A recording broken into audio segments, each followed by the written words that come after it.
আজকে নির্বাচন প্রচারণা কার্যালয় 1 নম্বর ওয়ার্ডের উদ্যোগে আমরা সকলে এখানে সমবেত হয়েছি।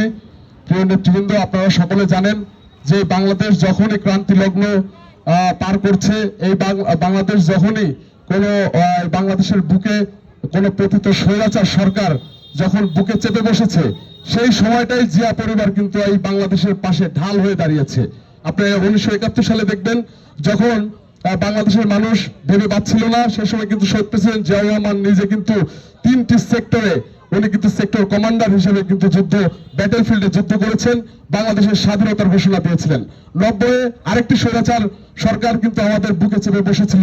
এই স্বৈরাচার সরকারকে হটিয়ে আবার বাংলাদেশের মানুষকে গণতন্ত্র ফিরিয়ে দেওয়ার জন্য মানুষের প্রয়োজনে একজন গৃহিণী থেকে দেশনেত্রী বেগম খালেদা জিয়া রাজনীতিতে পদার্পণ করেছিলেন এবং বাংলাদেশ জাতীয়তাবাদী দলের প্রতিনিধিত্ব করে বাংলাদেশের মানুষকে গণতন্ত্র পুনরুদ্ধার করে দিয়েছিল।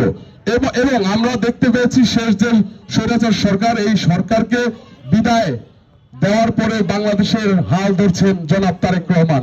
আপনারা যদি চান, আমাদের যে 17 বছর আমাদের উপরে যে রোলার স্টিম চলেছে, আমাদের উপরে যে হামলা মামলা নিপীড়ন নির্যাতন চলেছে, এই নিপীড়ন নির্যাতনের বিপরীতে আগামী 12 তারিখ আপনাদের কাছ থেকে ভোট উপহার আমরা চাই। আপনাদের কাছ থেকে উপহার হিসেবে আপনাদের ভোট এবং আপনাদের পরিবারের ভোট কিন্তু আমরা প্রত্যাশা করছি। আমাদের 17 বছরের আন্দোলন কিন্তু এখনো শেষ হয়নি। আগামী 12 তারিখে আপনারা ভোট কেন্দ্রে গিয়ে আপনাদের পরিবারকে সঙ্গে নিয়ে ভোট কেন্দ্রে গিয়ে ভোট দিয়ে বিজয় আনার মধ্য দিয়ে আমাদের এই 17 বছরের শ্রম, ঘাম, মেধা এটার চূড়ান্ত বিজয় আপনারা এনে দিবেন, এই প্রত্যাশা রেখে এই অঞ্চলের সকলের সুস্বাস্থ্য এবং দীর্ঘায়ু কামনা করে আমি আমার কথা শেষ করছি। খোদা হাফেজ। বাংলাদেশ জিন্দাবাদ। শহীদ জিয়া অমর হোক, খালেদা জিয়া অমর হোক, তারেক রহমান জিন্দাবাদ। আসসালামু আলাইকুম। আমার বক্তব্য